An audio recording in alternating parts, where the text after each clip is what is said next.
Ahoy hoy modern believers! My name is Quinton Miles, founder of QAM Comics. In the first edition of our new QAM Comics Rewind series, we're going all the way back to the beginning with Template, our debut series that launched in 2013. Alongside yours truly, the first season of the series was co-created and illustrated by Quezada, with colors by Nathan Lum and letters by Magnus. Now, a cool thing about doing these videos myself is that it's going to act as a recap, but also kind of a creator commentary. So as we go along, I'll occasionally give my thought process on certain parts of the story or where I got my inspirations from. Cool, right? Yeah, it's cool. Take my word for it. One thing you'll immediately notice in this full story video versus the initial first video is that I'm using a different cover here. The cover you're looking at now is the cover that released with the Guide of You native version of the first season, with the other being from the standard edition. I'm also going to include all the original Oversight dossiers and material from the first season collection here. So even if you've watched the other videos, you can still skip ahead to check those out. So without further ado, let's get into it.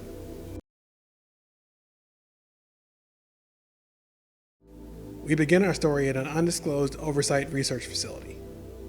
Now, Oversight is, in a nutshell, a hybrid of a law enforcement agency and a defense contractor. And in the case of this world, they've effectively replaced the FBI as the nation's main federal authority. Looking back on it 8 years later though, this is something that I wish I explicitly made more clear because it wasn't my intention for them to come across as so mysterious. And to be totally honest, I wasn't even sure myself completely at the time what they were. Oversight's exact place in the world was something that I definitely fleshed out over time, and even more so near the end of season 2, and in other things like the After Vega epilogue, and even in a spec-piled script of the series that nobody aside from myself has even read.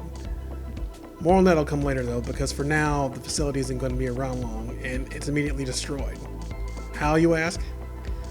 Well, by this menacing woman and her 2 android friends. Her name is Alpha, and she's made her very dramatic entrance in pursuit of something she wants very badly. On the floor is Dr. Grant Fraser, a researcher at the facility. Fun fact for those who don't know, but Template started its life as a webcomic before moving over to Comixology later that year. Before the launch of the webcomic and in between weeks of new pages, I released these little bits of content called Oversight Dossiers.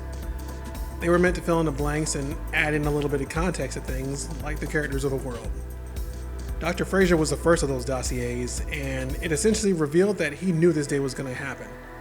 Maybe not quite like this, but it was going to happen somehow in some way. He locks eyes with Alpha, and she has him get up and go with her. And contrary to her words just a few pages before, she has the androids kill every single one of the researchers in the facility. Fraser watches helplessly as he follows behind Alpha, seeing every single one of his colleagues being brutally taken out. They reach the room Alpha was looking for, and she shoves Fraser into it. The AX9805 chip, she says. Get it. Fraser looks back in a moment of pause before turning back and doing what she says. I know who you are, he says. This won't work the way you think it will. Alpha quickly reminds him about her comments about talking, and Fraser quips back that he knows he's already dead and accepts that fate. What he can't accept, however, is Oversight's work hurting people. Alpha tells Fraser that he's obviously missed a few meetings, and he replies that all the work that they've done is ultimately to serve humanity. Walking up behind his ear, with access to the chip in her sight, she simply whispers, "Humanity's overrated," before snapping Fraser's neck, killing him. She picks up the chip, acknowledging that she got what she came for, and lets the facility burn to the ground. And on that note, we jump ahead 6 months and pick up at another mysterious Oversight location. And just like that one, we pick up on a similar shot from that page with a woman that looks just like Alpha. Only, you guessed it, it's not Alpha. This is Beta, the series protagonist. Standing in the middle of an empty room, she talks to a voice over her comm as it suddenly transforms into a city street simulation. How much time do I have? She asks. Enough sounds about right, he playfully quips back. After another quick back and forth exchange, Beta is ready. She puts her hoodie on, falls back to blend into the crowd, and begins her mission. As she begins, we listen in on a conversation between Oversight's CEO, Bryce Lucas, and a group of potential investors as he walks them through what we now know is a training simulation. It's here that we learn that Beta, and by extension Alpha, are clones of deceased Oversight agent Britt. For the video game playing folks out there, this premise should sound like a familiar one. The concept for Alpha and Beta are directly influenced by Liquid and Solid Snake of the Metal Gear Solid series. At the very beginning of this, I approached series artist Andres Quezada and basically asked him what he wanted to draw. He wanted to do a cyberpunk themed title, and I already had a premise in my head based on the question, what if the infamous Lan Vatari project in MGS was based on a boss instead of her protege? And on top of that, the alpha version of something is usually rough and still needs work, while the beta version is more refined. And in a social sense, the alpha is a take charge one and the beta follows orders. So yeah, I wasn't going for anything too complicated here, and you'll eventually see how those concepts guided my approach to both of them. As Bryce's sales pitch continues, Beta proceeds through the course as expected and hits a fork. Instead of doing what she's been trained to do, she takes an alternate path. That normally wouldn't be a huge issue, but when you're selling obedience, it doesn't look good when things go off script. Bryce leaves the room and enters another where Hayden Torres, the speaker on the other end of Beta's comms, is situated. After noting his pleasure at the improv, Bryce is not here for that and orders her to be put back on course. Hayden complies, pushing a button that violently shocks Beta. She collects her thoughts, gets up and heads towards the door, finishing the course as originally instructed. "We should have let it play out," Hayden says. "Let it play out?" Bryce snaps. "The last time we let it play out, we had an android evolve too fast, turn rogue and destroy one of our top R&D facilities, killing dozens of workers in the process," Bryce says. "I'm aware of what happened with Alpha," Hayden responds. Bryce has Hayden restart the simulation, making crystal clear exactly what he wants to happen, which is Beta sticking to the script. Before Bryce leaves, Hayden presses about activating Beta for field duty. Bryce reiterates that the only way that's ever happening is if she does what she's supposed to. "We all answer to somebody," Bryce says. "Me, the great Hayden Torres, and so will Beta." Hayden then goes to meet with Beta, now sporting an injured arm from falling into simulation. The two have a quick back and forth about her going off path, even implying that she's done this a few times before. She argues the tactical perspective of having more than one option and viably exploring all of them before making a move. Hayden doesn't disagree, and then she questions why she's consistently being punished for it. One thing I try to convey here is that Beta has no idea about Alpha. And while they would probably be strict on her actions normally, it's not out of the question that they'd go overboard on their new clone, knowing that the previous one is still out there doing damage in the world. Hayden notices Beta's arm sparking and tends to it. The two continue their conversation, with Hayden now coming around to Bryce's way of thinking, at least a little bit. Beta says she hasn't had a real chance to show what she can do, and Hayden thanks her for making his point for him. "You may have Ina Britt's makeup and skills, but you don't have her experience," he says. "That takes time, training, and..." Beta cuts him off. "Falling in line?" she asks. "If that means learning to take an order, then yes," he responds. He also points out that the fact that her arm is sparking just might mean she's still incomplete. But he also makes a more important point about Ina Britt, revealing that the simulation is based on an actual operation that Ina Britt completed, and that she went through that door for a reason. He really thinks she should give that more weight. "I'm not Ina Britt," Beta says. "We don't want you to be her either," Hayden responds. "We want you to be better." A little while later, we join a man walking down the street in Magnus Bay, named not so subtly after Magnus, the story's letterer. This is Dr. Ross Harding, a researcher at Oversight. As he walks down the street, he looks over his shoulder before entering an alley. Once he's comfortably out of public view, he checks to see if anybody's there. I'm a big Looney Tunes fan, so the upcoming line was a no-brainer. "What's up, Doc?" a voice says. It belongs to Alpha, who compared to the first time we saw her in the opening pages, is now rocking a new blonde hairdo and trench coat. She asks Harding if he was followed, and he insists he wasn't, and Alpha expresses her pleasure at not having to follow through on an implied threat to his family. He gives her his Oversight ID card. "Here, this is what you wanted, right?" he says. "I did at first, but there's been a change of plans," she replies. Harding snaps back, arguing that's not what they discussed, and Alpha does her best Vader impression, stating that the terms of their deal have changed. And not only that, Harding is going to play a much bigger part. What are you talking about?" Harding asks as he catches his breath from being choked. Alpha goes on to explain that her anger at Oversight had her thinking too small. "I mean, how does a private security firm grow to become one of the biggest companies in the world so fast?" she asks. "Maybe it's time I took a page out of their playbook." Harding reminds Alpha of her attack in the opening pages. and that nobody at Oversight thought that attack was small in the slightest. She reveals that her intention was to completely shut down Operation Paragon, the process that created her, but knows that it didn't work because she somehow also knows about the existence of Beta. Instead of being upset though, she sees it as an opportunity to meet her. "You're crazy," Harding says. "Oversight has protocols in place to take you out if you ever come close to the premises." "It's a good thing they won't see me coming then," she says. "Sometimes, Doc, doing what they expect you to do is unexpected in itself. Sometimes you've just got to run through that door."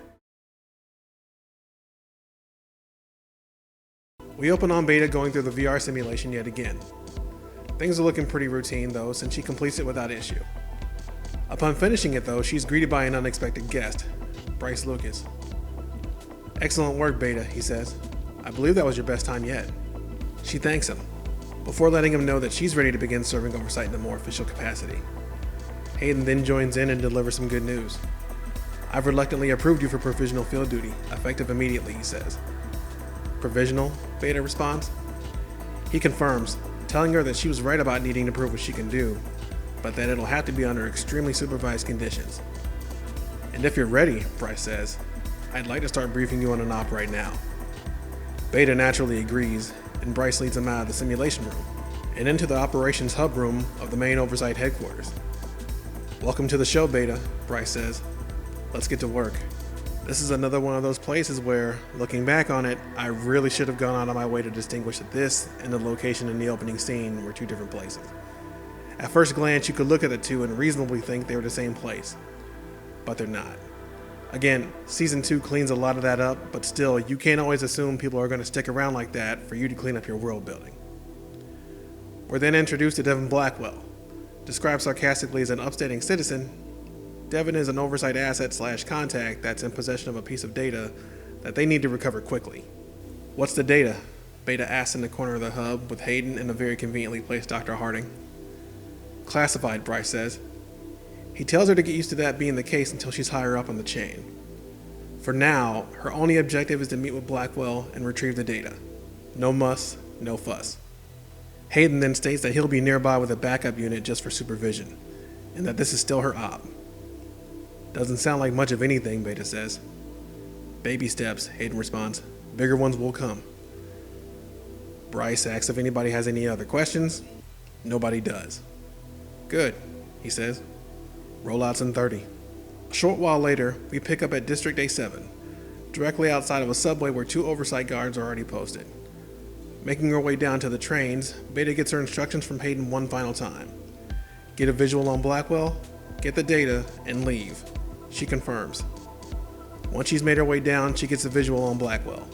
She approaches him and confirms his identity, then asks him if he has what he discussed with Oversight. "Right here," Blackwell says. He hands Beta the briefcase. She opens it, and to her surprise, it's empty. "Is this some kind of joke?" Beta asks. She attempts to reach Hayden on her comms to tell him Blackwell didn't actually have anything, and finds that her signal is now totally scrambled. "Well, that's not totally true," Blackwell says. "I did have something. Oversight just got outbid at the last minute." As this is happening, the 2 androids from the opening pages are shown outside of the subway, snapping the necks of the 2 Oversight agents on patrol. They make their way down the stairs to where Beta and Blackwell are. They make their way towards Beta, and Blackwell can't help but to get a quip in. "Looks like you've got a bit of a pickle, eh?" he asks. "Shut up," Beta responds. The androids lock their sights in on Beta, and contrary to her thoughts before the op started, realizes this won't be so boring after all. She leaves Blackwell and rushes the androids, and they in turn rush her. Beta launches a Daniel Bryan, or Bryan Danielson, depending on current events, style dropkick into one of the androids' faces. The other android quickly catches her and flips her onto the ground. She gets up to compose herself, but it's quickly for naught as one of the androids launches a devastating kick that slams Beta into the wall, leaving some serious foundational damage behind her. She attempts to compose herself yet again, and succeeds this time. After dodging a punch from one of the androids, she's able to counter it and use its own force to slam its head into the wall, destroying it. The other android rushes her, and she's fully prepared for it. Beta cocks back and lands a devastating punch, one that completely knocks its faceplate off, making for what I still think to this day is one of the coolest panels in the series from Andres, with Nathan's colors making it all the better. Beta inspects the android to make sure it's really dead, then places its head down. Immediately after she does so, Devin Blackwell pops his head out from behind a pillar. "For the record, I didn't know that was going to happen," he says. Beta, understandably not here for any more of his BS, grabs him and brings him back upstairs. As she does, she comes across the agents the android's killed as her signal with Hayden returns. He asks what's going on as the signal unscrambles. "We were ambushed," Beta says. "I'm bringing Blackwell in with me now." On a nearby rooftop, we see Alpha. Watching all the events unfold safely from a distance, it's revealed without saying as much that she was responsible for scrambling the comm signals and obviously for sending her androids to attack Beta. She smirks, seemingly giving a small seal of approval for the abilities of her clone. "Not bad, sis," she says. "Not bad at all." Back in his office at Oversight, Bryce gets an assessment of the yacht from Hayden. After confirming that Beta has taken Blackwell into custody, he hangs up and lets out a frustrated sigh. He immediately gets another phone call. "What now, Hayden?" Bryce asks. "I can't imagine the night you're having to confuse me with him," Alpha says. Their first contact since her attack in the opening pages. She gloats about that briefly before Bryce lets her know that she hasn't taken out everybody. "That's right," she says. "I got to see my better half in action. She's good." "Good enough to take you out," Bryce says. "I guess we'll see about that, won't we?" Alpha asks as she abruptly hangs up. Bryce lets out another frustrated sigh, simply saying, "Damn it," as he realizes things have just gotten more complicated. Picking up immediately after her phone call with Bryce, Alpha stands on a rooftop lamenting about her loss of the androids to Beta. She doesn't get too down about it though, implying, well, not really implying, but outright saying she's got more androids to spare. She then turns her focus to the item she intercepted from Devin Blackwell, asking to herself what was so special about you that they send the new girl out to get it. At first glance, it looks like a regular keycard. Upon inspection though, a symbol on the other side of the card immediately gets her attention, prompting her to leave the rooftop. Now back on the street, she approaches a man casually texting on his phone. "Give me your car," Alpha says bluntly. "You kidding me, lady?" the man says. "Buzz off." Not liking that answer, Alpha throws a quick elbow on the man's face, very likely breaking his nose. Realizing that this isn't an ordinary woman, the now bloody man begs for his life as Alpha picks him back up. Before she's able to do anything else, however, she's taken back by something. "We done," she mutters. Time for another commentary note. When I first started developing this series, one thing I thought about introducing was some sort of story about Ina Britt's actual memories being a part of both Alpha and Beta.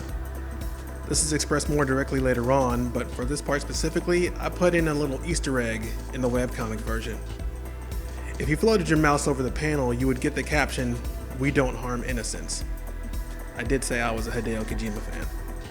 To this day, I'm not sure anybody even noticed it, but like a lot of things, I thought it was cool, so I did it. Alpha lets the man go and he runs screaming into the street. She grabs his keys, gets in his car, and drives off. Now booked and fully in Oversight custody, Devin Blackwell is shown alone in an interrogation room yelling to the interviewing agent over the comms. His defense for selling Oversight out isn't exactly a good one, but it's pretty much par for the course when it comes to him. "A hot blonde approached me with a last-minute offer and won," he says. "I gave her some time to leave when you showed up." He's then questioned about selling secrets to anyone, and without hesitation, he says he does if the price is right. But not before noticing something about how the hot blonde looked. "She did kind of look like the other lady that schooled those robots," he says. "They sisters or something?" Outside of the room, another agent approaches an overwatching Bryce and Hayden and hands him a tablet containing footage of the surrounding area. "Take a look at the hot blonde," he says. Bryce knows it was Alpha from his phone call, but even further confirmation is more than enough for another. Damn it. He has a crew do another sweep, in addition to informing internal affairs, saying there's no way she would have known about that meet. "If there's a leak," he says, "I want it plugged." Moving on to things he has more control over, Bryce gets Hayden's thoughts on Beta's performance. "All things considered, she did fine," Hayden says. "Even when the op went bad, she kept it together and got Blackwell." "While destroying 2 of our prototype drones like they were nothing," Bryce says. Something he points out, Oversight has been unable to do in his previous encounters with Alpha. Hayden senses a moment of opportunity in Bryce's tone. Like I said, she was fine, he says. I still don't think she's ready for full-time field duty. Bryce then tells Hayden that they may not have the luxury of choosing that anymore, before having him start Beta's debriefing. As Hayden heads off, Bryce heads into the interrogation room himself to talk to Devin Blackwell. Before he can even open his mouth, Devin demonstrates that he's watched a few episodes of Law & Order and predicts that Bryce is going to offer him a deal for cooperating. Bryce says that won't be necessary, so Devin suggests he should be let go. You're absolutely right, Bryce says. Wait, what? A surprised Devin responds. He jumps up enthusiastically, attempting to leave the room, right before Bryce stops him. Just one more thing, he says, mentioning that the deal Devin made with Oversight was a much better situation than the alternative. Alternative? Devin asks. Bryce doesn't even try to be subtle about it, saying that a number of parties were interested in that item and that none of them were going to be as diplomatic in trying to get it as Oversight. The fact that they held those parties at bay could possibly have even saved his life. Who knows what would happen if we let you back out on your own, Bryce says with a smirk. Devin quickly weighs his options, sits back down, and settles in with a sigh. What do you want to know? He defeatingly asks. We then join Hayden, setting up his camera as he prepares to debrief Beta on the subway operation. Once everything's set up and they've identified themselves for the logs, the debrief begins. One thing I did want to point out is that Nathan Lum, our colorist, is solely responsible for the film filter look you see in those respective panels. I may have had a note in the script about jumping back and forth between that and the regular panels, but either way, he did an awesome job there, so I just wanted to say it. Hayden starts off by asking Beta about her objective and if she was able to successfully achieve it. What follows from there are a series of quick back and forth questions about the specifics of what happened in the subway. In addition to being a comic book fan, I'm also a movie nut, and this scene in particular was inspired by the infamous interrogation scene between Philip Seymour Hoffman and Joaquin Phoenix in The Master. That movie had come out not too long before I wrote this scene, so it was fresh in my head as I was trying to come up with a way for Hayden to see where Beta's head was at on a psychological level. These questions didn't necessarily have the same purpose as those in The Master, and I had nowhere near the time to do anything close to that, but I still like how it eventually turned out. When asked about the androids, Beta acknowledges that she recognized their designs as being from Oversight. She also shares a theory about somebody else having access to them if she's the only one in-house. Hayden asks her who that could be, and she answers bluntly, Alpha. When pressed about how much she knows about Alpha, she states that she only knows what's in the dossiers she has access to, and learned about Alpha's control of them from there. If I had deleted scenes, one would have explained what just happened here, and it would have been one of those, how did they cut that scenes I always ask myself as a fan when I see certain things. When Beta was activated as a field agent, she was also given access to a certain level of information. Somewhere along the way to the subway op, she was able to read up on a few things, and one of the big ones was Alpha. And that was how she was able to recognize the android's designs. This is a place I probably could have revised the script to mention it, but it's also one where I knowingly left it out. Don't worry though, I've got another one coming up that I completely glossed over at the time. Now that Hayden knows that Beta knows about Alpha, he presses about why she didn't attempt to look for her. Those weren't my orders, Beta says, and I didn't feel like getting the shock treatment. When asked about what she would have done if those were her orders, she confirms that she would have gone after her. And then what? Hayden asks. Shut her down, Beta says. Hayden gets up to turn the camera off, but before he does, he asks Beta what makes her think she's so sure it would go that way, given Alpha's experience and lack of restraint. Beta says that Alpha is defective, both as a piece of technology and as an agent of Oversight, and that there's always a way to exploit that. The interview now over, Beta asks Hayden if she passed. This was a debriefing, Beta, Hayden says, not a test. Everything I do is a test, Beta says. He asks her if she feels any tingling sensations, referencing her penalties in the VR simulations, and she responds with a simple, fair enough. Meanwhile, Dr. Harding tirelessly works away in his office. Doing so till exhaustion, he eventually falls asleep at his desk. He suddenly feels a hand at his throat as it picks him up from the neck and slams him back down onto the desk. This is a nightmare he can't wake up from. In terms of the art, this is a notably great job from both Andres and Nathan. Andres had already given this sequence a different tone with the watercolor style, and Nathan just put the cherry on top with his colors. Just a great job from everybody here. The hand is one of the androids, and as it holds him down, the other projects an image from Alpha over a comm. I warned you not to cross me, Dr. Harding, she says. He desperately says he didn't, and then hears his wife, Ella, screaming his name. She then screams for their son, Junior, and for the androids to put him down. Ross naturally screams for them to leave his family alone, but is seemingly too late, as one last scream heavily implies that something tragic has now befallen his family. He hears a faint Dr. Harding in the distance and quickly wakes up. Now sweating, he turns around and an executive assistant in Oversight is behind him. "What is it?" he asks. "Director Lucas would like to see you," she says. Ross arrives at Bryce's office and sees him staring out of the window. "Sir?" Dr. Harding says. "Have a seat, Doctor," Bryce responds. Ross sits down, and Bryce reveals something that he's always known but never understood why. He goes on to say that after the Alpha incident, the Oversight Company heads wanted to do a clean sweep of the Operation Paragon team. For the most part, that's what wound up happening, with the exception of Ross. Here lies one of my biggest blunders in what I was referring to earlier. If you thought the Alpha incident is what happened in the opening pages, you'd be wrong. What Bryce is referring to is the original incident in which Alpha went rogue and escaped the main headquarters. She was already out and about well before her attack there at that point. The funny thing is, looking back on it, this could have been fixed with a script change that clarified things. Once we were rolling with the webcomic though, it was already out before I noticed it, and by then it was too late to change. So yeah, definitely a big error on my end. Bryce tells Ross that the main reason he was retained was because out of all the members on the former Operation Paragon team, he knew where to draw the line. He also commends him for his loyalty before Ross thanks him. At that point, Bryce tells Ross he wants to show him something. He hands him a folder, and though he's thankful it's not containing a picture of him in Magnus Bay a few nights ago, he's equally horrified at what he sees.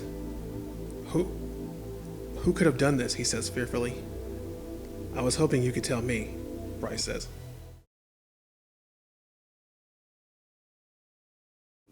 In a dark room, a young man named Timothy wakes up and is guided by the voice of a doctor in the background. "There you go," he says. "Take your time." Timothy asks if his procedure worked, and the doctor seems to confirm that it did. "Give your new arm a try," he says. Timothy does so, and is elated that his new cybernetic arm is fully functional, calling it amazing. The doctor agrees. "No longer will you be denied work because of your disabilities," the doctor says. "No longer will you be unable to hold your beautiful baby girl. You can truly live your life again." The emotion of it all brings Timothy to tears as he thanks the doctor, before something unexpected happens. Things start quickly going the other way as he begins violently coughing blood. Timothy screams in pain as the arm begins leaking profusely. "What's happening?" The doctor lets out a disappointed sigh, like he knew this was a possibility. "Brutus," the doctor simply calls out to. Violently yanking the new arm out of the socket, Brutus does so with complete disregard for Timothy, as Timothy lets out a violent, impulsive, and primal scream of the worst pain he's ever felt in his life. Timothy falls to the ground and slowly dies. The doctor cites that subject 27613, seemingly one of many, is deemed a failure just like the others. "Unfortunate," the doctor says. He's nonchalant about the whole situation, expressing no remorse or guilt that Timothy just died. Almost like a factory line worker, he coldly states, "Prep the next one." Back at the Oversight Operations Hub, Dr. Harding gives a brief presentation on the specifics of Operation Paragon. He reveals that it started as a program for practical applications like limb replacement, before becoming a fully fledged android initiative. The reason they changed course, he says, is because they ran into a number of problems during that phase, which resulted in a high amount of rejection from test subjects. He then proceeds to the next slide of the presentation, which contains one of the photos in the folder, of a woman lying in a pool of black blood with her limbs dismembered. It appears, however, that not all of us did, Harding says before handing it off to Bryce. "Make no mistake, ladies and gentlemen, this is officially an all-hands-op," Bryce says. "We now have undeniable proof that there is an outside party with knowledge of our operation using it for their own personal gains." Citing information, quote-unquote, graciously donated from Devin Blackwell, as well as work from other field agents and scouting drones, Bryce states that they've been able to track their lead suspect's movements to Dusk City. "Sadly, it looks to be the work of one of our own," he says. The next slide comes up, and it's a familiar face to half the people in the room, but a totally new one to the other half, including Beta and Hayden. Bryce reveals that as of a month ago, he's had tails on all former Operation Paragon doctors, and that they're all accounted for, except for one. Manuel Vega, Bryce says, our former tech lead. Your predecessor? Beta asked to Hayden. Hayden says that he didn't know him at all, but knew that the transition wasn't exactly the smoothest from what he heard. Before we continue, I wanted to note some more content from one of our Oversight dossiers and show you what one of them actually looked like. Remember this guy? The guy whose nose Alpha broke and then stole his car? Well, his name is Luke Saunders. After he finished running off screaming, he did as one would do and filed a police report. They eventually found the vehicle in, wait for it, Dusk City. You can pause the video and read the details, but the dossier also reveals that Oversight agents interviewed Saunders and came to the pretty obvious conclusion that Alpha is very likely in or near Dusk City. Bryce says that while he doesn't know how far Vega has taken his own version of Operation Paragon, it needs to be ended immediately. He also reveals to everyone that the keycard was in Devin Blackwell's briefcase, and that he believes it also grants access to wherever Vega's working from. With Alpha being in possession of the keycard, the situation has become even more urgent, and that leads Bryce to make another decision, assigning Beta as the lead field agent for the operation. Thank you, sir, Beta says. Bryce asks if Hayden has any objections, and he says that he doesn't as long as he can monitor her development. With everyone on the same page, Bryce says that Dr. Harding will assist Hayden on any matters regarding the original team's work. A slide of who we know to be Brutus is shown near a landfill, and Beta's assignment is to track Vega's headquarters from there, and, if possible, neutralize him. Vega does appear to have his crew on a routine, so our window to move is tight, Bryce says. Prepare to deploy immediately. Beta and Hayden leave to prepare for her departure. This is what you wanted, Hayden says. Still ready to be thrown into the fire? Let it burn, Beta says confidently. We hit the ground running, picking up in Dusk City. Hayden checks in with Beta, who is currently on the ground, for a status report. She lets him know that the landfill was empty, but something definitely went on there. She then asks about the driver of the truck from the slide. His name's Brutus, Hayden says. That's all we got. Loving these extensive oversight background checks, Beta quips back. Hayden then goes on to say that Brutus practically has no record at all, which raises a whole other red flag. He asks Beta where she's going, and she states that she was able to tell Brutus. She then half-sarcastically asks if she has permission to continue doing so. You don't have to ask every time, Hayden says. Apparently I do, Hayden, Beta responds. After a slight awkward pause, realizing that she's right, Hayden gives her permission to continue. She follows Brutus into a bar, and then suddenly loses track of him. Where the hell did he go? She irritatingly asks. After searching the bar, Beta forcefully kicks the door open to the back alley. The moment she turns around, she's confronted by Brutus in an ambush. I don't like people following me, Brutus says. He pushes the button of a device, and Beta is violently shocked, just like she'd be had she made the wrong move in the Oversight VR simulations. She screams in pain as Hayden attempts to desperately reach her over the comms, but it's too late. Beta falls to the ground, passing out from excessive shock. I got her, Brutus says to the doctor. Good, he says. Bring her to me. Brutus picks up Beta, throws her over his shoulders, and walks into the night. Back at Oversight, Bryce is understandably pissed at having just watched the whole thing happen. What the hell just happened, Hayden? He screams. Hayden says that he doesn't know, which is not what Bryce wants to hear right now, but also theorizes that somebody got access to Beta's training signal and amplified it. I'd also like to point out that the very concerned Dr. Harding is in the background. If that happened for too long, she would temporarily shut down, Hayden says. Her version of going into shock. She's offline. We end where we began, in the doctor's lab. This time, however, he's got an unexpected guest. Well, unexpected if I hadn't just shown the Oversight dossier, but you know what I mean. It's Alpha, and she expresses her pleasure at Dr. Harding coming through and providing the signal to shut down Beta. Harding was always a yes man with a weak spine, the doctor says. It doesn't surprise me at all that they kept him aboard. Alpha then places the keycard she got from the subway operation on the table, sarcastically saying that he should really watch where he loses his keys. The doctor says that it doesn't matter, and that soon he'll be beyond the confines of his condition and doing what he's destined to do. And that is? Alpha asks. Changing the world, my dear, the doctor says. He then goes on to say that Oversight's R&D division is a shell of what it used to be, which is ironic since Alpha, their greatest achievement, played the biggest part in ending it. But now is not the time for grudges, he says. We must move forward and build something better. He says that Dr. Fraser's AX9805 chip was the last bastion of that era for Oversight, and that it now falls on him to continue that legacy. Not before a little self-preservation, Alpha says. He concurs. We then get our first good look at the Doctor, completely and totally confirming that it is indeed Manuel Vega, and he obviously looks nothing like he did in the slides earlier. A mad doctor that has crossed the line and is now so beyond the pale. This is an individual that has lost any semblance of ethics or morality, and his work is only just beginning. Earlier on, when I talked about explaining Alpha and Vega's personalities further, it even extends to this as well. If you were to consider Hayden as Beta's quote-unquote father, then Manuel Vega is Alpha's. Needless to say, the two aren't the same at all, and it's one of the many things that established who they are. Is Alpha still loyal to Vega? And how far is she willing to go to help him achieve his goals?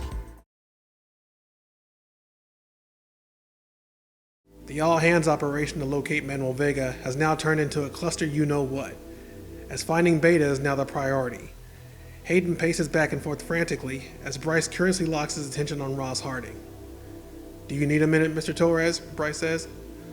I'd like to think we finally have a level-headed tech lead around here. Hayden says that he's fine, and Bryce asks him what he thinks they should do next. The number one priority has to be plugging any other backdoors in the system, Hayden says. Until we fix that, whoever shut Beta down could do a lot worse.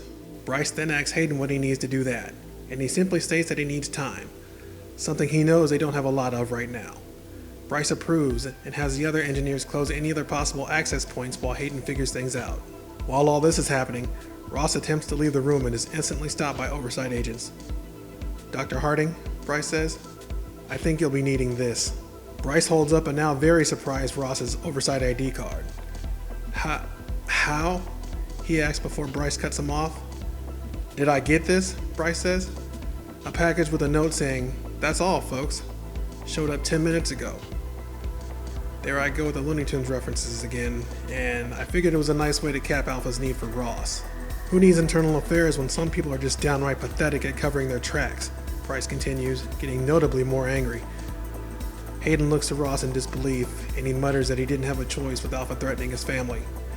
Bryce, now completely and totally furious, gets in Ross's face.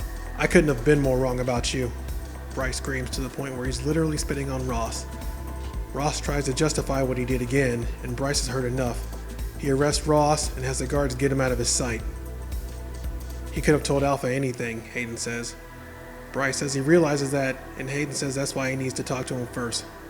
Bryce authorizes it but says to make it fast. To say his days are numbered is an understatement, Bryce says. Beta wakes up in a dark room, much like the one Timothy did in the last part, and hears a familiar sounding voice over her shoulder. Familiar because it's exactly like hers. I remember my first reboot, Alpha says. Hurt like a bitch. The trick, she says, is not to fight it. It's to give in to the programming. To obey. Alpha says she never liked being ordered around, so that wasn't going to last long. Beta calls her a traitor, and Alpha questions who exactly did she betray? Oversight? That would imply some sense of loyalty, Alpha says. I use them just like they use me. Alpha then kneels down and gets right in Beta's face. And let's be clear about that, she says. You are being used. She then goes on to say that the same could be said about their human agents, and that Ina Britt would agree if she could. I did want to say, when you hear creators talk about having a scene or moment in their heads before they start writing, and that being a framework for everything else leading up to it, this was that for me. I've always loved those scenes where the protagonist and antagonist meet for the first time. And in this case, being able to do it for my characters was, quite frankly, cool as hell. A still weak Beta attempts to throw a punch at Alpha and completely misses. And you're still not hearing me, Alpha says. Then say something that isn't a complete pile of bullshit, Beta screams. Alpha obliges, pressing the button of the device that Brutus used on her before. How about this, Alpha says. Heal. Beta is violently shocked again and falls back to the ground. Claiming that she's doing all of this out of some weird version of tough love, Alpha says that she expected some kicking and screaming given their personality. We're wired like that, Alpha quips. Beta says that she makes her own decisions, and Alpha questions that as she asks another question. Ever wonder what happened after Britt went through that door in your training drill? Alpha asks. Beta simply states that it's classified, and Alpha questions why Beta never questioned that. That's not my job, Beta says. Well, you just got a new one, Alpha responds. She tells Beta that her oversight frequency is off, and that means that she can't be tracked until Alpha decides otherwise. And that means she has as long as she needs to do what she needs to do.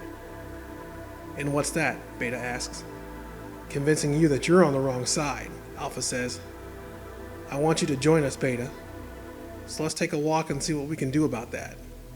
Back at Oversight, an understandably angry Hayden stares down Dr. Harding from outside of his holding cell. Help me understand this, Ross, Hayden says. There's nothing to understand, he responds. Like hell there isn't, Hayden continues. He then rolls off a barrage of questions, from when Harding's relationship with Alpha started to how long did it go on, to what exactly she had access to. In response to all that, Harding simply asks about his family and if anybody's checked on them. Hayden says that he doesn't know, and Harding says he's not talking to anybody until they do. Excuse me, Hayden says. We're in this mess because of you. Harding snaps back, saying his family is in this mess because of Oversight, to which Hayden blames Alpha.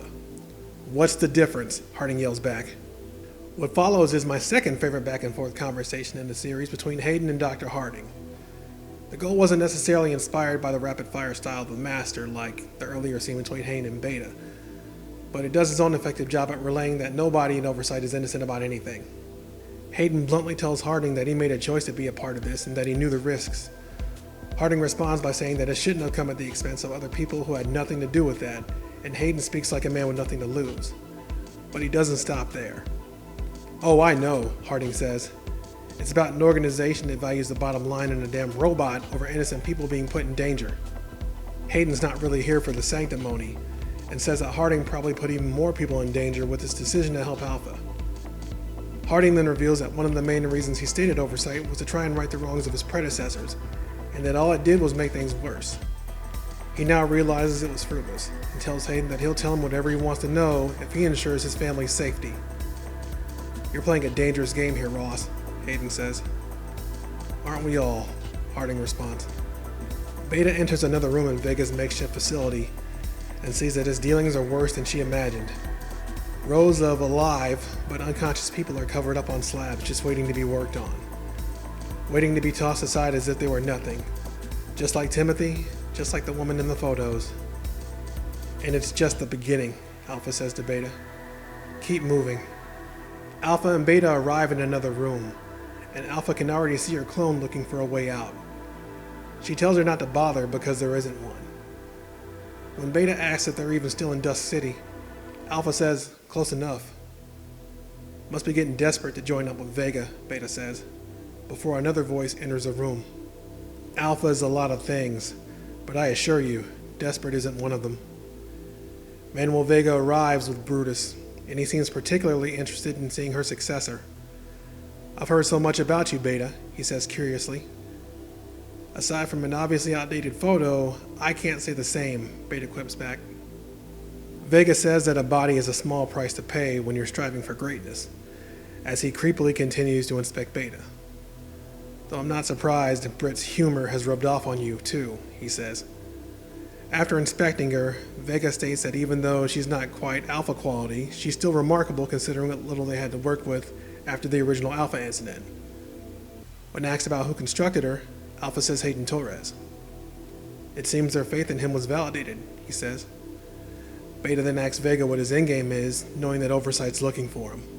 Vega says that thanks to Dr. Harding, he knows everything and they'll be ready for Oversight if they attempt to come for him. He then turns to Alpha regarding other business. A deal's a deal, Alpha says, as she hands Brutus the AX9805 chip. Excellent, Vega says. I trust you know what comes next. Saying that she does, Vega leaves the room for her to do just that. Beta asks about the chip still existing, thinking it was destroyed when Alpha destroyed the lab. Probably another spot where I could have put an Oversight dossier, but also a spot where I knowingly left it out because I figured you could just chalk it up to Oversight lied at this point. Alpha then, appropriately enough, tells her not to believe everything she reads in those dossiers, before Beta asks why she should even believe Alpha at all. Believe what you want, but know this, Alpha says. These people are dead unless we get them out of here. I need your help.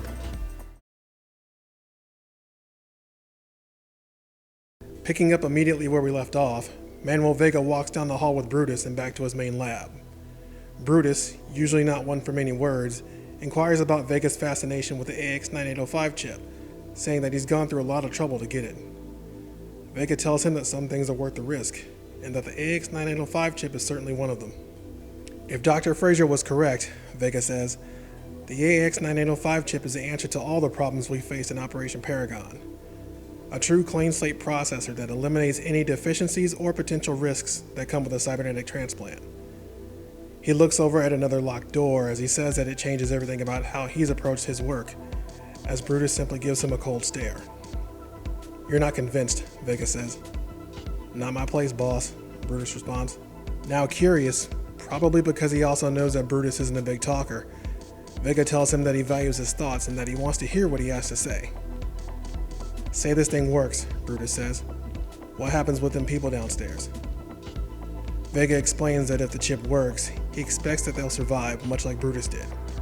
And that, like him, they'll be enhanced in various ways beyond anything humanly possible, with no risks of rejection.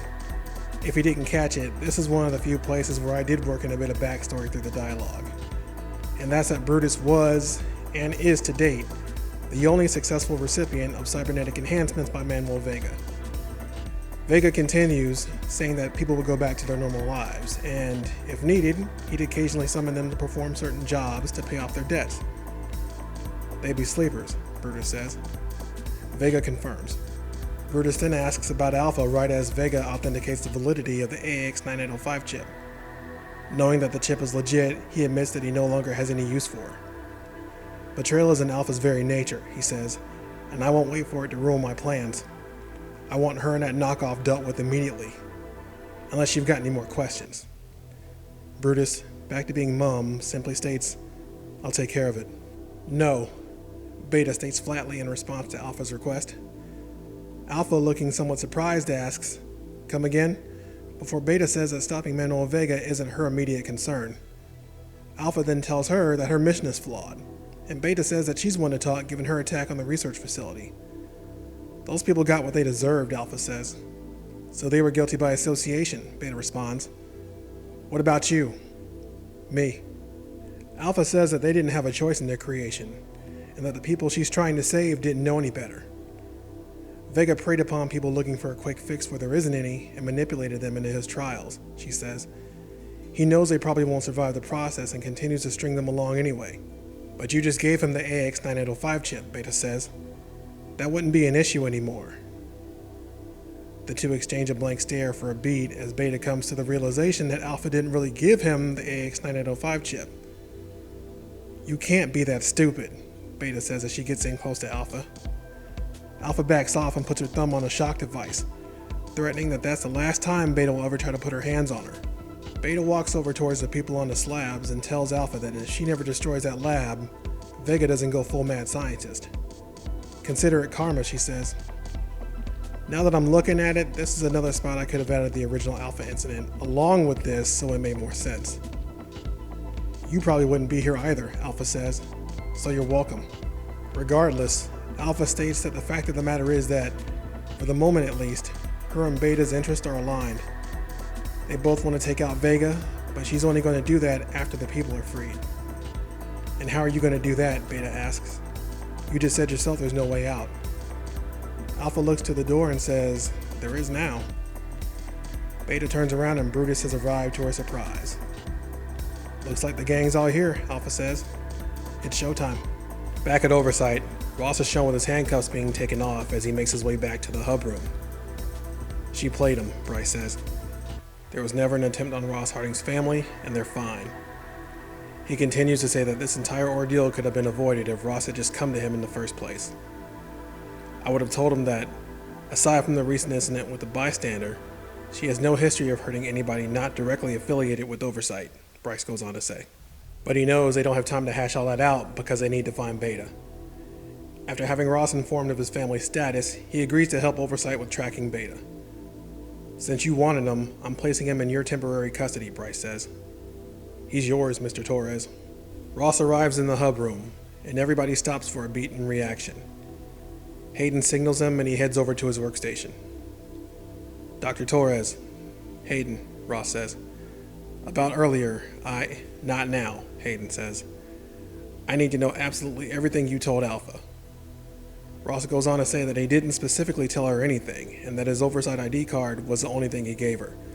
So she would have been privy to all of the operations that he was working on. We already figured that much and shut down your ID, Hayden says. He then asks how long Alpha had access to it, and Ross states close to a month, to Hayden's glaring disappointment. Hayden then has Ross step back so he can work, as an Oversight agent approaches him. He's in place, Dr. Torres, she says. Hayden has her patch him into the person's comms, and Ross asks about what's going on. Dusk City was where we lost track of Beta, so we're retracing our steps on the ground to find her, Hayden says. Bryce didn't want to risk losing any more agents to Alpha, so we decided to use another asset. A loud voice then blares over a now startled Hayden's comms, and he tells the person that he doesn't really have to yell. That person? We can hear you just fine, Mr. Blackwell, Hayden says. Meanwhile, at Manuel Vega's lab, Brutus is shown taking the last of the people safely out of the facility. He passes by Alpha, who thanks him as she caresses his face. Once you're clear, send the signal, she says. Brutus walks by Beta on the way out and, in his own way, apologizes for violently shocking and kidnapping her. Nothing personal, he says. Beta slowly comes around to the idea that this isn't the Alpha she's been reading about in the dossiers. Be careful, Alpha says. It's starting to sound like you think for yourself. I'm serious, Beta responds. Why go to all the trouble to bring Oversight down when you both want the same thing?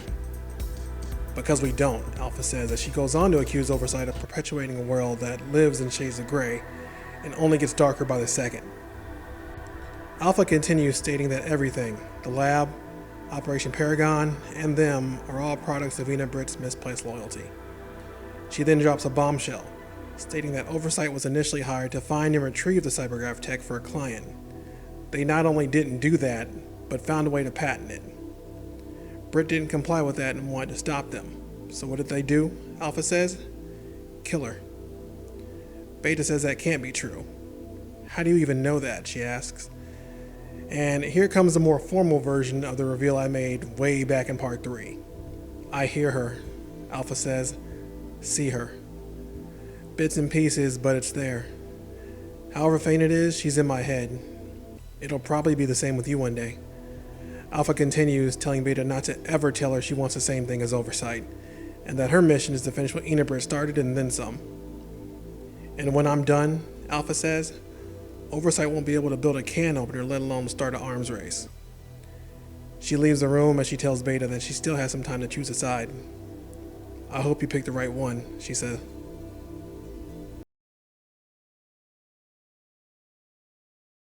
Now outside and back near the landfill where he was responsible for picking up so many of Manuel Vega's victims before, Brutus places the last of the people he rescued from the facility down near a fence. As he walks off, the man who is missing an eye wearily says, You said you could help me. I am helping you, Brutus responds. Go home. Inside his truck, Brutus activates the signal that he got from Alpha and places a beeping tracker on the roof. In another part of Dusk City, at the bar where Beta was kidnapped, we now join Devin Blackwell, who is currently in the middle of a shouting match with a bartender who naturally has doubts about him helping Oversight. Hayden tries to reach him, but he's not really making any progress. I will shut this place down right now if you say that again, Blackwell yells to the bartender. Hayden screams to Devin one last time and manages to get through. Devin throws a "I'm watching you" gesture to the bartender and heads outside, but not before the bartender flips him off. For a story that's 90% dark and gritty, I'm glad I was able to work something as silly as this in somewhere. Once Hayden actually gets through to Devin, he tells him that Oversight just got a hit on a possible lead and to get outside. I wonder where that lead could be. It's the landfill. It's totally the landfill. Brutus literally set that up in the prior pages. What's so important about a landfill, Devin asks. You'll know when you see it, Hayden says before cutting a rambling Devin off. Bryce approaches Hayden and Ross for updates, and Hayden fills him in on Brutus popping back up on the radar. When asked if he can be tracked, Hayden confirms before making another request. We need a field unit out there, Hayden says. Blackwell's not going to cut it if this does lead to Alpha and Vega, not to mention Beta. Bryce, who doesn't like the feeling of any of this, agrees. Damn it. This has setup written all over it, he says. I'll prep a squad. Back at his facility, Manuel Vega has learned of not only Alpha's expected betrayal, but Brutus's as well. He doesn't take it in stride, and in reaction, he makes a drastic move. Damn you, Brutus, Vega says as he coughs, screams in pain, and laughs all at the same time. We get another shot of the locked door that he took a quick peek at earlier, and is now completely open. Whatever was inside is now gone, and only an empty container is shown. He begins deliriously talking to himself as he hallucinates the aftermath of the original Alpha incident. See, I didn't totally leave it out everywhere. Note the blue tint on half of Vega's face to illustrate his state of mind. Another awesome job from Nathan. You've lost your damn mind, Vega, Bryce says in the hallucination. It's the blood, Director Lucas, Vega says. We need to stabilize the blood and the procedure will work. The procedure never worked, Bryce responds. And all you've got to show for it now is a rogue android and a dozen dead bodies. I can fix this, Vega says as the blue tint completely takes over the panel. Like hell you can, Bryce responds. You're done. You're all done. This is over. Just like that, the blue tint has faded away along with any life in Manuel Vega's eyes. He's completely snapped back to reality. His version of it anyway. No, Director Lucas, he says. It's never over. We then get a look at Vega, who has used the AX-9805 chip on himself and applied it to a new exosuit that he surgically worked himself into. He lies in a pool of blood in jubilation, with vengeance on his mind and the destruction of 2 certain android clones in his sights. Not too far away, Alpha and Beta make their way to Vega's lab before Alpha abruptly stops them. She then turns to Beta and asks a question. Know that alternate route you seem to love taking in your training drill? Alpha says. How do you even know that? Beta responds. She of course did so through Ross Harding's Oversight ID card.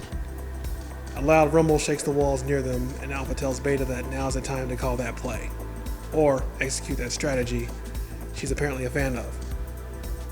Beta runs off to do that, and Alpha braces herself. Right before, boom. A huge explosion rocks the walls. Manuel Vega, with new exosuit in tow, grabs Alpha by the throat. Alpha being Alpha, still somehow manages to get a quip in. So, that's what was in there, she says. Vega isn't really here for any more games and screams. This ends now. If you want something done right, do it yourself, he says, obviously taking a dig at Brutus. Can't argue with that, Alpha mutters. You know what I hate the most about you, Alpha? Vega asks. You don't know, he says as he throws a punch straight to her gut. When to shut up, he says as he throws another one, packed with just as sickening thud as the previous punch. Anything else on your mind, he says. Just one, Alpha says. Do it. Beta jumps down from the platform. You don't see it here, but trust me, it happened. And attacks Vega from behind by using a bar to strike him at the knees. It's enough for Alpha to get free from his grasp and land a headbutt for them to get away.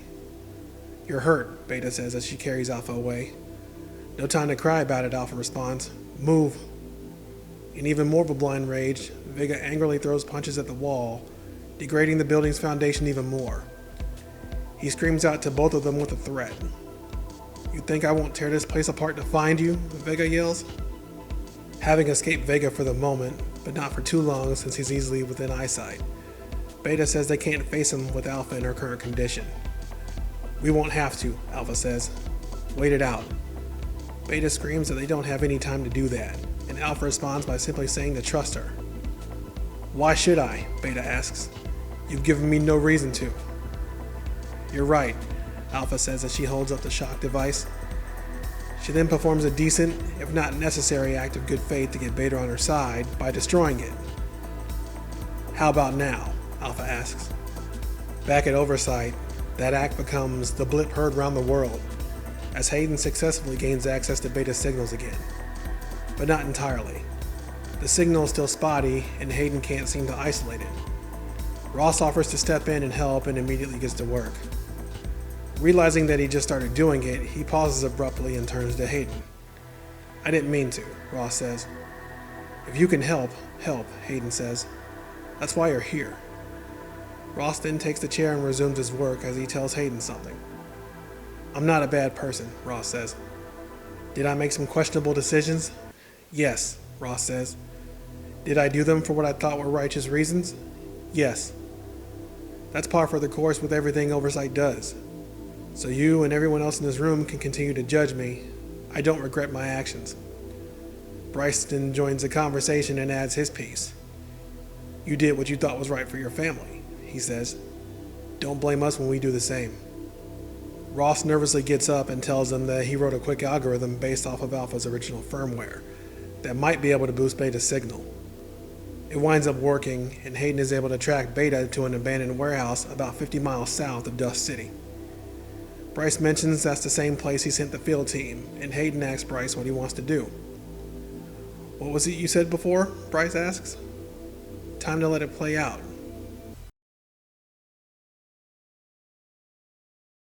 Picking up right where we left off, Alpha and Beta are still hiding from the tyrant-like Mecha Vega. I totally just made that up right now, but we're gonna roll with it. Having just destroyed the shock device, Beta is now free to do whatever she wants, whether that means helping Alpha or not. "You just," Beta says. "I did," Alpha responds.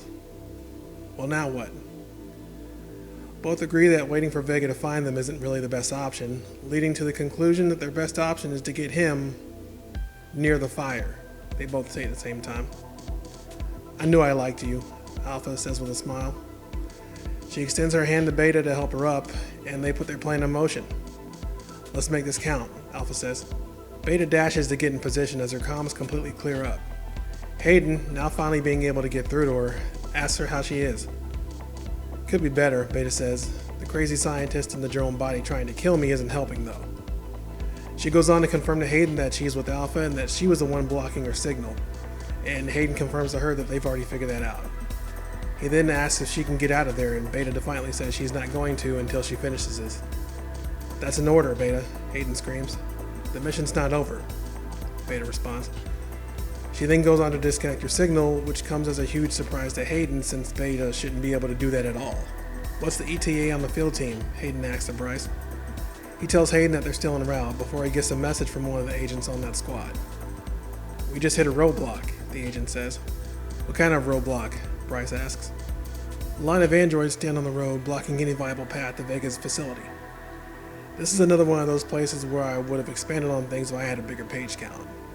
Alpha said earlier that she had more where that came from, and now we see what she meant. While the current panel does an okay job, I really wanted to convey how far the androids would go to not let them get through with some sort of demonstration. Maybe an agent testing one of them and getting killed before getting back in line, or just having one move around to show they're not letting them get through.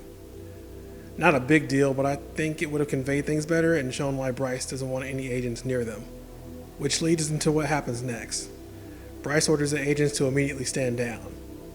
He asks Hayden where Beta is, and he tells him that she's in the facility with both Alpha and Vega. In a moment of frustration, he suggests maybe Oversight should just wash their hands of all this, to Hayden's surprise. "This entire project has been more trouble than it's worth from the start," Bryce says, "and now they're all about to kill each other anyway. If they do, so be it." Back at the facility, Mecha Vega has now caught up to Alpha and has her trapped in a corner. "You couldn't run forever," Vega says. "Didn't need to," Alpha responds. As she distracts him, Beta attempts to attack him from behind again, and it doesn't work. He quickly grabs Beta by the throat and tosses her aside. "Pathetic," Vega says. "That's the best Oversight could challenge me with? A cheap imitation?" "Don't sell her short," a weary Alpha says, holding on to the wall. "She just beat you." Vega ignores Alpha and continues towards her when... "What?" Vega screams as his eyes begin cracking and starts coughing up blood, very much like Timothy. "This doesn't work like you think it will," Alpha says, referencing Dr. Fraser. I had no idea what he meant at first, but it got me curious. Turns out he was farther along in his work than anyone thought.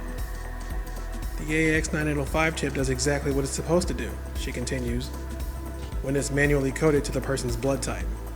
Vega questions if he was right all along as he continues coughing up more blood, and Alpha says not completely, and that the idea of a clean slate chip is a fallacy. I feel like I need to clean this up a little bit. Contrary to what Beta thought earlier, Alpha actually did give Vega the real AX9805 chip. Thinking it was a clean slate chip, he thought nothing of it when he added it to his exosuit, but as just alluded to, he had theories about it needing to be manually coded. For whatever reason, he never followed up on it. It took a little more work, but we figured it out, Alpha says. We? A confused Vega asks. Funny, isn't it? Alpha continues. And before we continue, there's another Oversight dossier, conveniently placed for reasons you'll see momentarily. The focus of this one is on the drone androids, who, as noted, are the original prototype units and the foundation for what would become Alpha and Beta. You can pause the video and read it completely if you want, but the part I wanted to point out is the section that talks about a bay to fit a microchip for potential expansion. Why? No reason. I'm bringing it up now for completely random reasons. Totally random. Okay, moving on. The Mad Doctor didn't go far enough. Pathetic. She kicks the dying Vega over, and he falls onto his back as he continues to cough up blood. This cheap imitation got close enough to open that unit's chip bay while you were focused on me. Took a little longer than I thought, but the heat should do the rest. So hurry up and die already. Wait a minute, so that's why I brought the chip bay up. All kidding aside, Vega's exosuit is based on the original prototype androids, and that dossier was placed right before the part of the webcomic of this that came out. I didn't want to totally spell that out, but so I tried to put some context clues in and hope people put it together. Vega continues to cough up blood and gets one last scream in before he falls to the ground and finally dies. With Manuel Vega now dead, Alpha and Beta awkwardly look at each other in a now what fashion. Go ahead, Alpha says. Do it. You don't know me, Beta responds. I know what you're thinking, Alpha says. Finish the mission. A beat passes. You're wrong, Beta says. What you said earlier about Ina Britt, Beta says. All of it true, Alpha responds. Oversight wouldn't intentionally kill one of its own agents, Beta says. It doesn't make sense.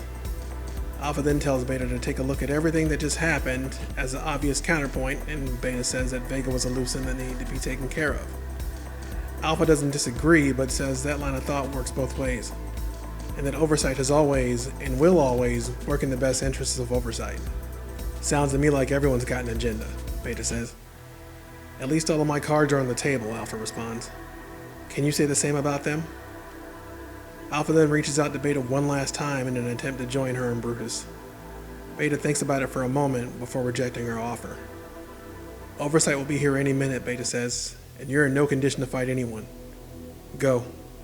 Alpha reluctantly accepts that Beta's going her own way here, even after potentially altering her grand scheme to rescue her, and offers a piece of advice. You've got power you don't even know you have, Alpha says. Use it for something. Stand for something. If you want to stay with Oversight, do it because you want to and not for some stunted sense of obligation. She walks off into the smoke, bidding farewell to her clone, for now. See you around, sis, Alpha says. Beta takes a beat to think about, well, everything, and opens her comms back up. Hayden, it's Beta. Vega's been neutralized. Requesting extraction. From there, we jump ahead a week to the aftermath of the mission. You want to know what happened on our end? Hayden asks. Okay, I'll tell you. He then goes on to recount the aftermath of everything following Beta's extraction. He talks about how the android simply stood down without conflict following her extraction request. An Oversight agent is shown carrying a person by the landfill away as he talks about not personally knowing anything about what happened there, and that whatever was going on stopped when they heard from Beta. He talks about Devin Blackwell going back to being, well, Devin Blackwell, as he's shown apparently having made up with a bartender in Dust City. And he talks about not knowing a thing about Dr. Harding. All he knows is that he's not in the cell anymore, as he's shown being whisked away, somewhere, by Oversight agents. All I'll say on this one for now is to stay tuned, folks. I've answered all of your questions, Hayden says. Now answer mine. What went on with Alpha? Hayden asks. Sticking to her guns, Beta simply states that Alpha got away. Growing frustrated at her non-answers, Hayden gets up and turns his camera off. I don't believe you, Hayden says. Realizing she might be monitored, Beta is quickly reassured that she isn't. You've said and done all the right things since you've been back, Hayden says. Even on your best behavior, that's new. What went on there? What makes you so different from Manuel Vega? Beta understandably asks based on her experiences of the last few weeks. Hayden seems to have no problems answering. For starters, I trust you, he says. I'm pretty sure he and his team didn't feel the same way about Alpha. He also acknowledges that he hasn't adjusted her comms, even though she now somehow has the ability to shut them off at will. It's probably a side effect of Alpha's jammer, but it looks like you've got full control over that now, he continues. But I'm not saying anything you don't already know. Hayden goes on to say that he has no problems leaving it on and can even see the potential benefits, but she has to talk to him. Is that a threat? Beta asks. Don't twist my words, Hayden says. I just want a conversation. Okay, Beta says. Let's talk about Ina Britt. Hayden asks her what exactly she wants to know, and she simply states, everything. No redactions, she says. No classified crap. Just the facts. Do you trust me with that? We leave Hayden and Beta for the final time in this story on an unanswered beat. We end things almost exactly where we began, with Bryce Lucas sitting around a group of investors pitching them on the merits of Operation Paragon. He's clearly gotten over his doubts from the heights of the Vega mission. Another fun fact here, the two investors that we show in this scene are actually two backers of the Kickstarter campaign for the print edition. That campaign was special in itself for me because at this point I've had a lot of failed Kickstarters, so this one actually being successful felt good in ways you could never know. Bryce recaps, albeit heavily edited, the events of Beta's first full-time operation as an Oversight field agent, and expresses his confidence that they'll be able to mass produce her to carry out any specialized needs the investors may have. One investor asks how far that is from actually happening, and Bryce gives an estimation of 2 to 3 years. On my side of things, I've always imagined Template as a 4-story series, so giving that time frame to be able to tell 3 more stories was an intended buffer. The investor doesn't like that time frame though, and Bryce assures that Oversight's operatives will continue to be made available, if need be, in the meantime.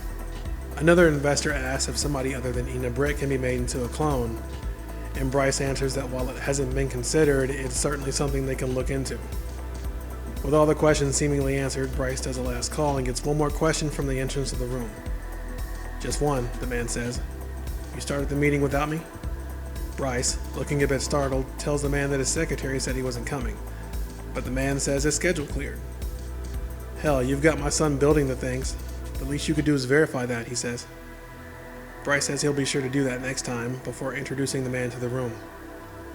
Allow me to introduce Martin Torres, Bryce says. Senator Martin Torres, Martin says. And this little project of yours officially has the government's attention.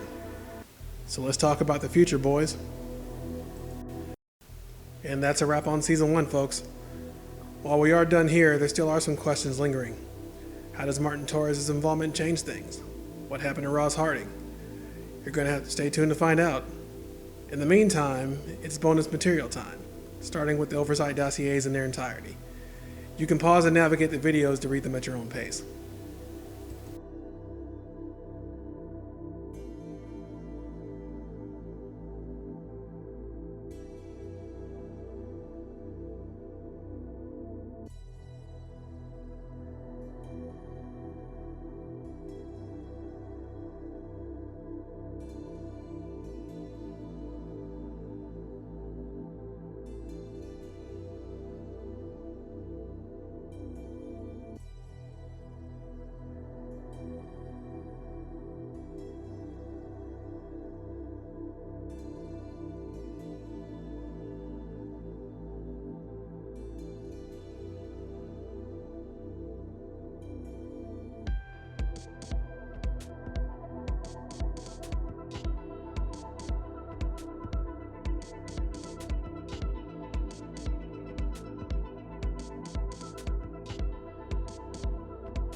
Andres didn't do a lot of concept art for this, but he did do one for Mecha Vega, and I thought it'd be cool to show here.